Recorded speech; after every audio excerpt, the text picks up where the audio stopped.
Welcome to the first SRA seminar of the 2020-2021 series. I'm delighted to have here Ev Callahan, who is currently the research fellow on an NIHR funded project titled Integrating Care for Trans Adults.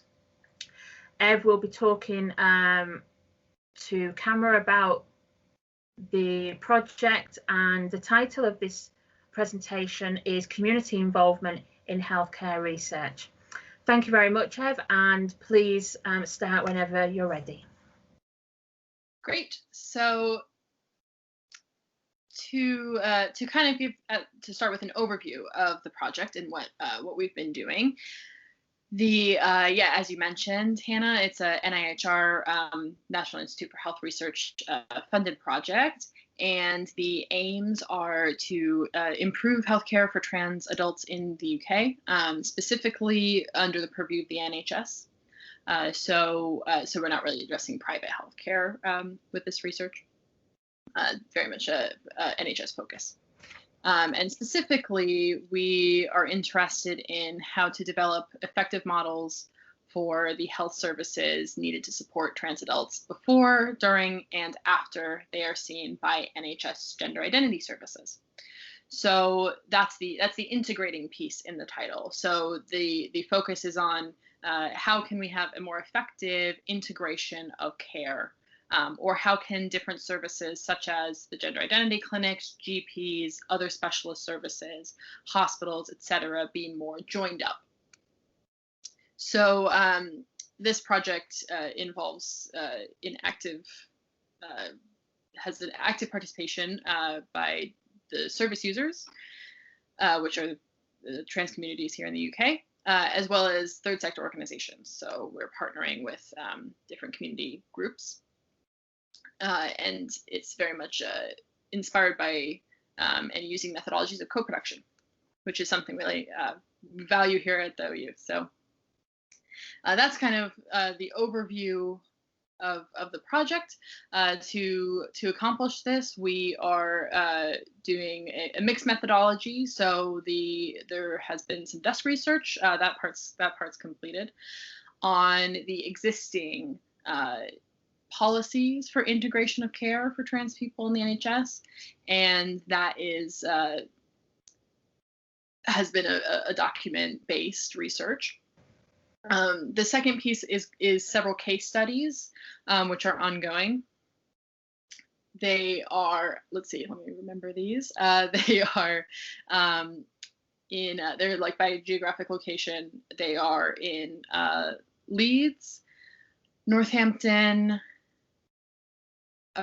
Wales, Northern Ireland, Birmingham, and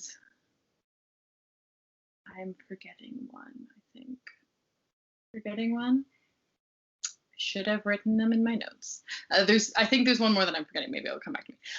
But these case studies are of different services that that came about in the desk research as having an existing model for integration of care in some way. So that research is consisting of qualitative interviews with the service users of those various services. So, for example, in Leeds, that is service users of the Leeds Gender Identity Clinic, who are seen by the Gender Outreach Program, which is a program run by Yorkshire MESMAC, which is a third sector organization. So the interviews are with service users who have encountered that program, as well as with staff from the gender clinic and from the gender outreach program at MESMAC. So that's kind of an example of a case study. So we have those case studies to look at those examples and how what works, what doesn't work, what could be applied more broadly. And then the next piece is the community piece. So that consists of a survey, which is ongoing, but has been live for many months, has had a really great response. And this is a really basic overview survey of trans people and their healthcare experiences. And then from that survey, we are sampling different groups of people that we that are of particular interest to us for more in-depth interviews. So we're in the midst of that data collection now. So that's another qualitative piece. And then the final piece will be the kind of dissemination piece, and we hope to produce guidance material and online educational materials, both aimed at service users as well as commissioners and staff in specialist and in general like DP services, so that they can better integrate that care. And as well as producing that's one of the main goals of the project, in addition to producing a typology of integrated care, integrated service arrangement that based on our findings, that could be beneficial in innovating future services and service structures. So that's what we've been up to. That's what we're doing. And so the in terms of when you asked me about the challenges that we face in research, probably the biggest one is involving is getting that participation, getting that community involvement. It's a big challenge in any similar research project. So we have had a few kind of strategies going into it that I think have been really beneficial. So number one is having community members on the research team. So both of the OU research fellows, I'm but one of the research fellows. There's two of us, myself and my colleague Ben Vincent. We're both trans, as are our partners from the third sector organizations that we work with. So we have that community insight and connections, which have been really valuable in developing and recruiting for and conducting the research, and hopefully will be useful in the dissemination phase as well when we reach that stage. It's particularly been valuable in the survey design.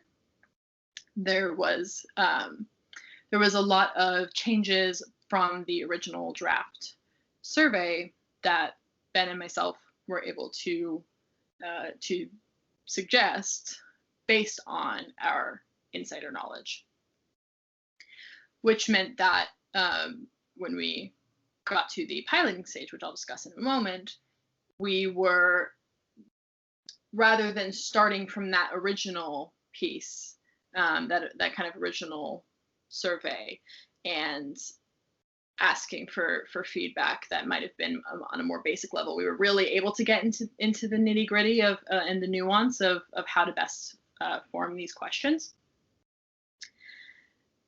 And so, so far we've only just started to scratch the surface of analysis, but it has been valuable in making sense of patterns of the data. So we're seeing patterns emerge, we're seeing trends, we're seeing things kind of start to come about in the data set, in the various data sets. And there are ways of understanding that are accessible to us as community members that we're able to inform the team about and help to make sense of that. So, for example, understanding that there would be certain demographics that might be challenging to reach, and we know this based on who is absent from community groups and gatherings, and who is overrepresented in previous work that we've been involved in. And so we can kind of flag those things up and say, like, okay, these are the things we should look for. We should try extra hard to recruit in those areas.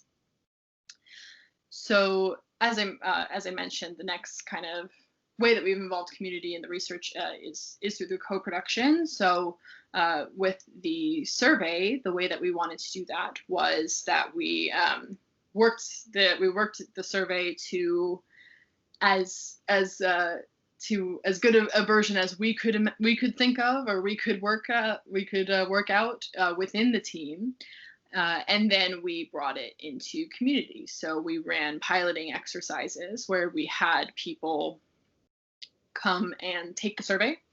And then we interviewed them about their experience taking the survey. And they were able to go through with us point by point and say, I couldn't answer this question accurately because you've left out something, you've really missed something here. And this is important because the first piece of having community members on the research team is very valuable, but that's still only going to be those limited voices, those limited experiences. And we're going to be, limited to our own knowledge and our own experience. So by involving as many community members as possible, you just increase and expand that total experience, that the total sum of shared knowledge and experience there, and you can get a much better end product. So every single person who, because I had the pleasure of being the one to listen to all the recordings from the pilot survey, as well as conducting many of the interviews myself.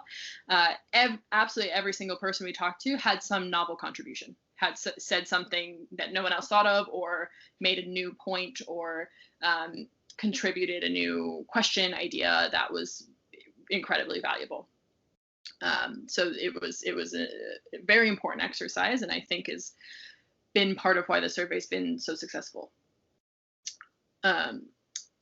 Then, in addition to involving community members in the survey design and the piloting aspect, and then of course they're involved in the data aspect as well, because they're being asked to be interviewed. And we are doing quite a large interview size as well, which I think is really important. We are interviewing for the community interviews. We're doing 90 interviews of approximately 2 hours, which is going to be a very rich data set, is already proving to be so. And then for the case studies, that's a further 90. So, but that 90 is split 45 staff, 45 service user. So that's quite an ambitious data set that we are hoping to collect, but I think will be really valuable. But yes, in addition to the co-production with the survey, we also have very active advisory groups, which has been very valuable. So because we are an NHS study, we have a what's called a PPI group, which is patient and public involvement. So if you are doing research if you're doing healthcare research, and in this kind of way, you have to have this PPI group, and you have to consult with the service users of the healthcare service that you are doing research on. And our PPI group has been absolutely wonderful, and they're really active and really engaged, and they give amazing feedback, and they can have the opportunity to comment on every stage of the research from when it was formed. So they also gave feedback on the survey, in addition to the people that we piloted it with, as well as the interview question guide, on the desk research that's been completed. Every step of the way, things get sent to the PPI group, and we get their feedback, which is nicely collated and sent through our PPI lead. So that's which there's a nice blog post by them on our website, actually, if you want to learn more about what PPI is all about. So that they've been very, very helpful. Again, it's just adding to those voices and adding to that experience that really improves the research. Specifically, for example, the research is based in England, even though it's a 4 nations project. We're all in England, so you can imagine that we had lots of unintentional England-centric biases. So our PPI members from Scotland, Northern Ireland, and Wales have been very valuable in cluing us into what we've missed. That is, specific to their nation, as well as how we can ensure that we're including those folks in the data set as much as possible. So yeah, that they've been incredibly helpful. We also have a steering group and an advisory board as well.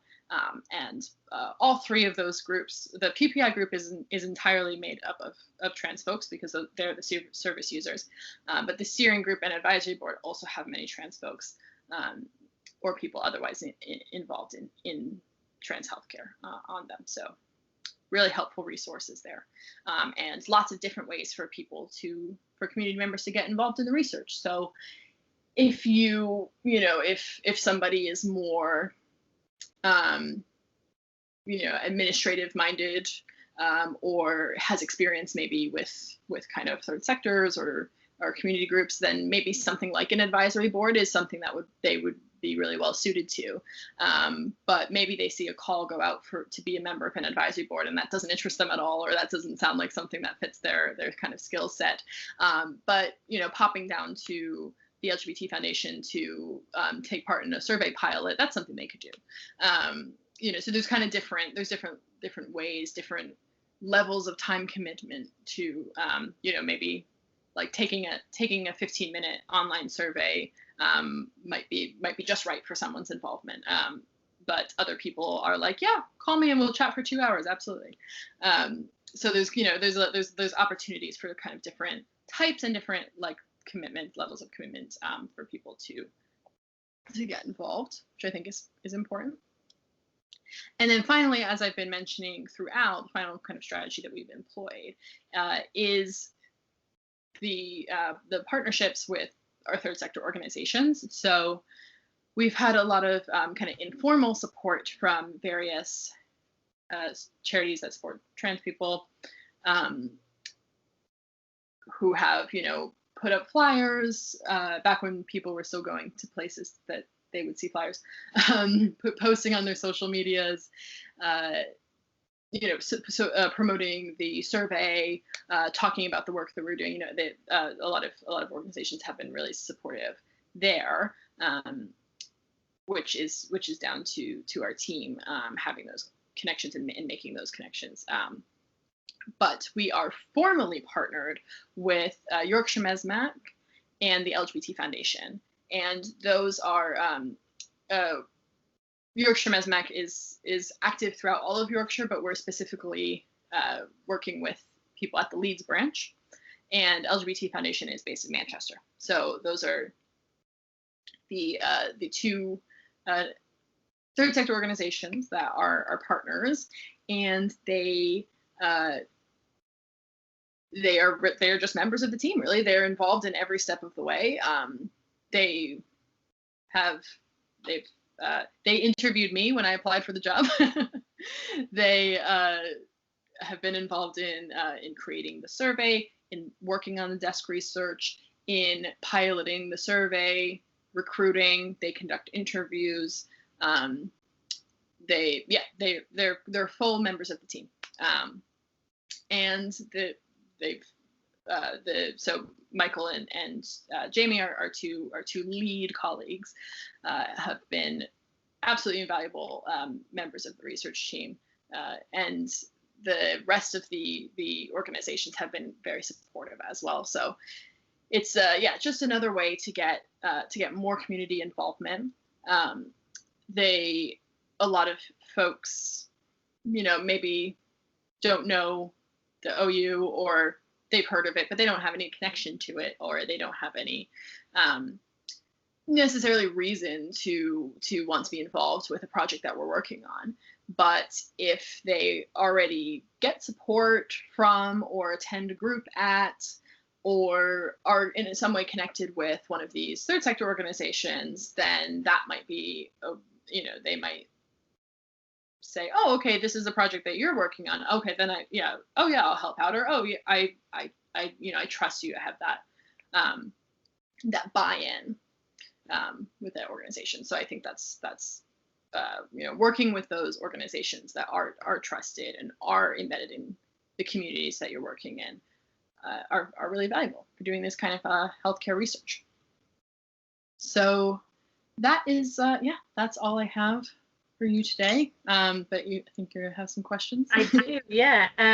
First and foremost, thank you very much for talking to us about the project. It's fascinating, and when you were mentioning about the numbers of participants, especially with it being qualitative, well, not all qualitative, but a large chunk of it is qualitative data, 90 people is phenomenal. Yeah, it's the biggest project I've ever worked on for sure, for certain, absolutely. And we had hoped to have 500 responses to our survey, which we're going to archive as well. So we wanted to have like a nice chunk there. We surpassed 500 responses in the first week. Wow. And we've had over 1,500 now. So we were really blown away, truly, by the participation. It's been really wonderful. And I think as well, given this participation, 1,500 responses, it is incredible, and especially in a very short space of time. And I think also is one thing that demonstrates, this kind of research is important. Definitely. And of course, there's many reasons why people aren't able to volunteer for interview, but about like I think about 45% of the people who filled out the survey ticked the box to say, yeah, you can contact me to be interviewed, which again is just like an overwhelming response that we were not expecting. Yeah. It's only disappointing that we can't interview everybody. And when do you think, can you share a little bit of the qualitative data analysis with us? Like what kind of findings, or is that still not allowed yet? Well, it's far too early to say anything in terms of findings. It's still very, very early. We haven't even had most of them transcribed. It's like, that's how early it is. So we're still doing interviews and we're still very much in that stage of it. But from the interviews that I've had the pleasure of doing, very, very interesting stories, really unique experiences, quite a range of experiences and because we're asking them about healthcare and what their experience has been, and not just of gender services, certainly of gender services if that's something they've accessed, but just of of healthcare in general. And I'm certainly been very interested to hear everyone's stories about a lot of challenges that they've had in accessing even just basic healthcare, mental health care, cancer screenings, sexual health services. These are some of the things that we're going to be looking at more further once we have the whole data set. And when you were looking at participant recruitment, was there a specific age range, or was it from 18 and over, or?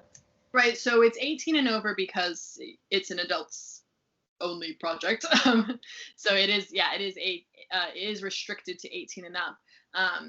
However, one of the groups that we're interested in doing a sub-analysis of is older people. So we have one of the groups that we're specifically recruiting to interview is kind of 60 plus folks.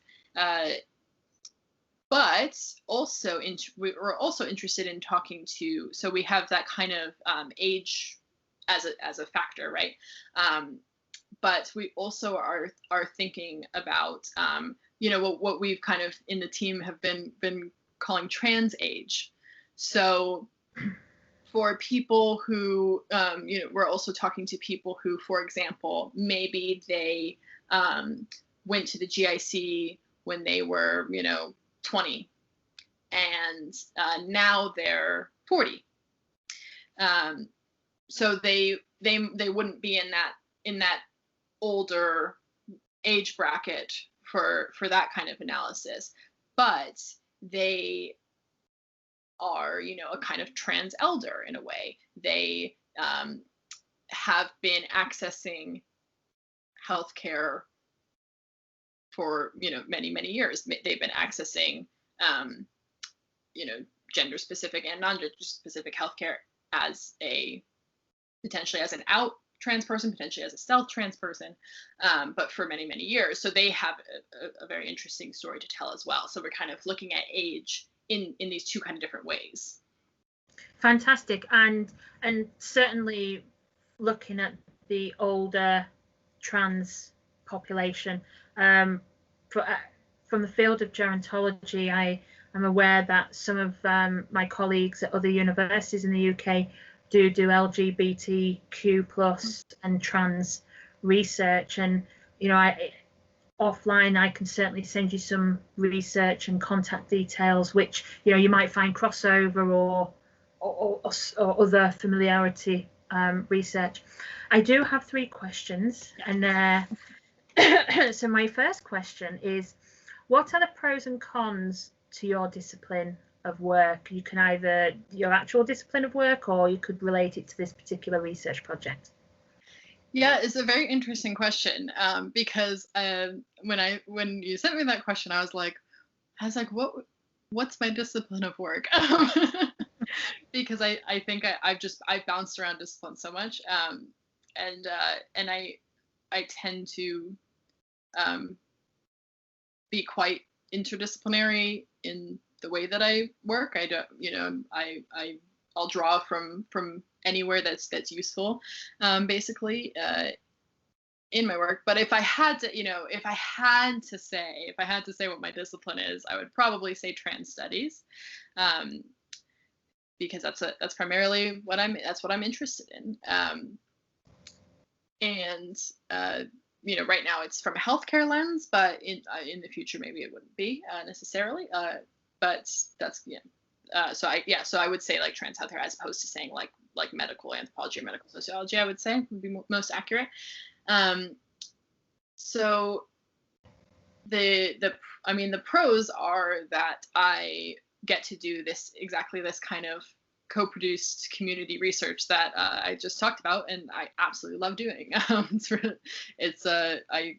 really value the opportunity to be of service to my communities with the work that I do. That's really important to me.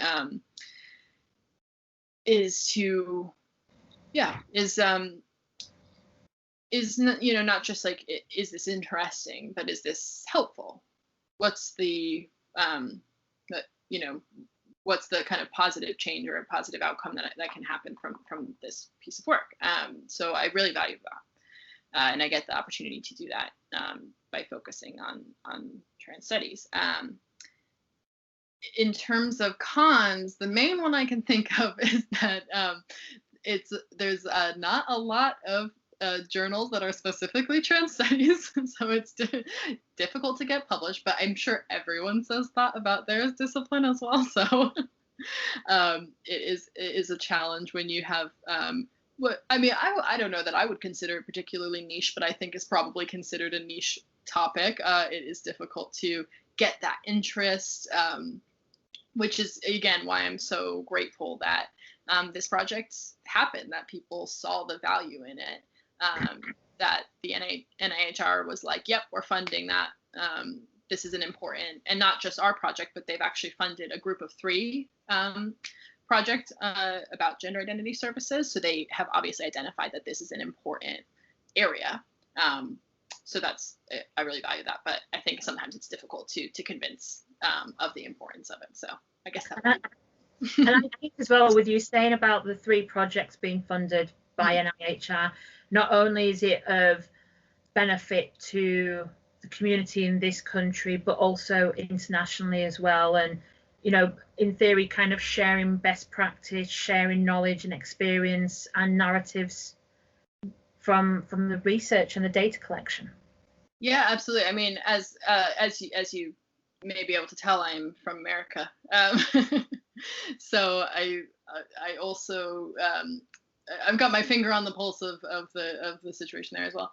And whilst, of course, it's so difficult in healthcare research, especially to compare across countries because health systems vary so much, you absolutely can, like you said, identify best practices and understand how they might be put into use here. So we've looked at a lot of practices in Canada, for example, and okay, that's they have this really good integrated model for prescribing hormones, for example. How might that work in the NHS? Is that something that you absolutely can kind of get that. Share that. It's I would say it's more difficult to compare to the US because of the way the insurance system works is very complicated. But you can still have a little bit of that international sharing of knowledge. Great. My next question is, what has been your biggest challenge throughout your research or throughout this study to date?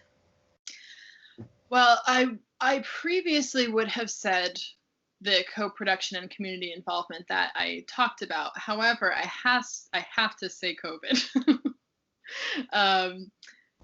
We had a whole plan, and it just went down the drain. So I think in February I was working on a travel budget and an itinerary and a plan, and I did so much work, and none of that work will see the light of day because there's no traveling and there's no interviewing people face to face anymore. But I think that I'm really impressed by our team, and they absolutely rallied, and they were like, all right, we're gonna make it work. Like, stopping was not an option. We were like, how's it gonna work? So we figured out how to do really good interviews safely and anonymously with good quality audio recording, which was a challenge to tick all of those boxes. We figured out how to do that online. So we've been doing interviews over Skype, and amazingly, the participants have been great with that. They've not minded the added bit of technology. Even some folks who were like, I don't really know how this works, but I'll figure it out. The people have been really great. And it hasn't really slowed us down, which has been wonderful, because we were a little concerned about maybe people wouldn't want to do online interviews and stuff, but generally they've been up for it, which is wonderful. We have had to, we've had to kind of change our, not so much our questions really, but we've just had to acknowledge that we're doing healthcare research during a pandemic. It's gonna come up. It's gonna be part of what people are experiencing right now. So when we're talking to somebody, their healthcare is probably going to have been affected. So, just a few examples of how that's been the case. People have had difficulty accessing their hormones. People have had their surgeries canceled, and people already on waiting lists have had those waiting lists extended to, already been waiting years and been told they're going to be waiting even more, and they don't know how long it's an unknown wait. And that's very stressful. Outside of gender services, people who were trying to access mental health care have been discharged. People have been trying to access specialist services have been discharged. People have been unable to access dental services. Everything everyone else is going to, trans folks are going through as well. So when we're asking people about their health care and their health, that's going to be fresh, on their mind. So we've had to kind of just acknowledge that and lean into it, to not try and pretend that this isn't happening, like not try and pretend that our research isn't situated in this exact moment, and just say, okay, this is we're doing, this is when we're doing this research, and it's going to be a part of it. It's going to be, it's going to be peppered throughout. This data set is going to be the impacts of COVID on the communities that we're working with. So it continues really to be a huge challenge to having had to move everything, every aspect of the project online. But I think, we've adapted, and we're, we didn't let it slow us down too much, and we're moving forward, and hopefully it'll all continue to go ahead smoothly. Fingers crossed. And I think, with all research that's been ongoing this year and what's come out, rapid responses, it's going to be marked in history, 50 years, 100 years from now, just like we are looking back at the pandemic in the early 1900s, and they'll come across all our different types of research and go, wow, listen to these narratives. Yeah. And, there's sort of, I don't want to say positives at all, but previously, gender clinics would not offer telemedicine appointments. That was absolutely not off the table. If someone had, some accessibility need or what have you, that would have made a telemedicine appointment preferable, or even necessary, but it wasn't on offer. Whereas, and at the beginning of lockdown, that was the case. They were sticking with that it wasn't an option. But the more it became apparent that this was not going to be a few weeks quick thing, some gender clinics started adapting.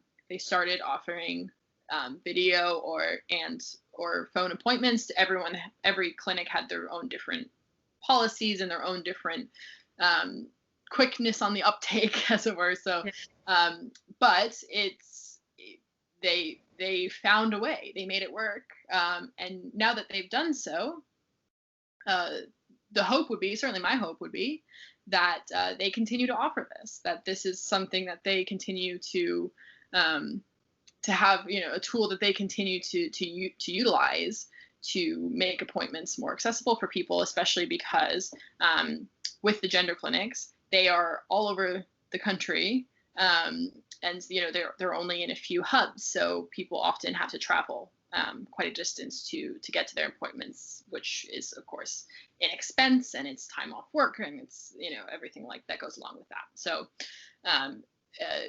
continuing to offer video and or phone appointments would really be beneficial, and now they know how to do it. Now they've shown they can do it. So hopefully they would continue to do so. That's great. And it takes a pandemic to have this simple implementation into an environment that benefits a lot of people who are geographically displaced because of, they're living where they're living, they choose to live there, or do you know what I mean? Like you say, they have to take time off work and things like that. Yeah, exactly. My third and final question is, what improvement or improvements would you like to see in your research? So I would say, kind of, I guess inspired by what I was talking about in the presentation, the sort of, thing I've been most thinking about in terms of what can I learn from this project to bring into future projects is starting that co-production even sooner.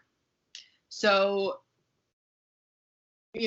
obviously, just being the research fellow, I was brought in at a later stage of the project inception, but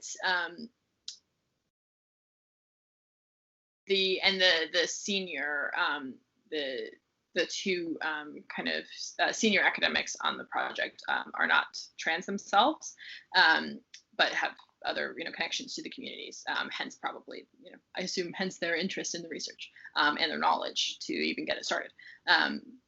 But I think while it's a very very difficult thing to do, I think having finding ways, this is something I'm very interested in as a researcher, finding ways to involve community in the inception of a research project, in the the grant application, even in designing what is going to be researched, what's going to be asked, so that it is of maximum relevance. and then of course continuing throughout, as we've done with the survey tools, or the various research tools, co-producing those with community. But I think, trying to try out different ways of involving community from even the research inception, and then all the way through research design, data collection, data analysis, dissemination, at every stage, touching base and involving in a really like meaningful way, involving community members. I think there's a kind of surface way to do that, where you have a focus group or something, and maybe you don't really listen to them. But I hope the people that we've consulted feel like we've taken their input on board. I know, for the survey design, when we did those piloting exercises, we, every single comment was we either made the suggested change, or we explained why we weren't going to, or why we couldn't. For example, people had a lot of really great feedback on how to fix the ethnicity question, including the fact that a lot of the categories aren't actually ethnicity categories. However, we were restricted by being a government funded project, having to use the government categories. So like this, that are on the census, basically. There's like the ethnicity question on the census. We had to use those categories for each of the four, and they're different for each of the four nations. England and Wales are the same. Then there's like a Scottish one and a Northern Irish one. And we had to use those categories in our data collection. So that was a limitation that we had, but we were able to explain that. So we were able to say, you're absolutely right. That would be a way better way to ask that question, or that would be a way better category to add. But this is why we can't. And they understood that, because we were taking their feedback seriously, even if we weren't necessarily able to implement it. So yeah, I think having that type of really meaningful engagement and consultation with community members all throughout the stage is something that all throughout the research stages is something that I'm really interested in trying to do in kind of future projects. Yes, I don't disagree with you. Just something that came to mind now, and I'm sure you've discussed it amongst the team. Will the community members who you've consulted, and members of the advisory board and PPI group, will they be invited to write blog pieces that will be accessible via your project website? Yeah, so some of them have already written pieces, but yeah, I certainly, in terms of the members of the various groups and stuff, I'm sure some would prefer to kind of just not necessarily anonymous, but just kind of be behind the scenes. But yeah, certainly, I think that getting their kind of especially more toward the end of the project, I would be very interested in their kind of like, account of their experience of doing this. I think that would be useful in a few ways. It would be really useful for us as researchers in our like kind of personal development, I guess you could say, in terms of, did we use your presence and your input on the project to its full potential? What could we have done better? But I think it could also serve, being on the website, as you say, could also serve to people who have never. Oh, sorry, my phone Siri tried to get some input there. Sorry, I think it would also be useful to people who have not necessarily ever been involved in research before, or maybe think that that's not something for them or something they could be involved in, to read about the experiences of being on a PPI group and realize that, oh, I could do that. Being a service user is the only is the only prerequisite. So if I'm a service user of any service, I could be on a PPI group and my voice could be contributing to research. So I think absolutely that's something that we definitely be interested in doing. And I think it's seldom that I've read any blog pieces where you actually hear the end user, their voice, and saying, you know, what they liked and disliked, and just understanding from their perspective of being a participant. And especially when you talk about having members involved from inception or from a certain stage going through, we as researchers don't get to see it from that through their eyes, do we? Yeah, and I think, you know, at that point they're really members of the research team. So they're, you know, it's just as interesting to hear from them as it is to hear from me. Probably more interesting. I don't know. Well, you just don't know. I mean, we can all learn. It doesn't matter what discipline we come from. We can learn from each other, can't we? That's the main thing. Ev, do you have any more questions, or do you have questions or any more comments to make? I don't think so. Yeah, we're you know, just that the project's ongoing till about this time next year. We'll be wrapping up. So there's a lot more to come. So if you're interested in it and you want to see what we're up to, the website's the best place to get those updates. That's great. Thank you very much.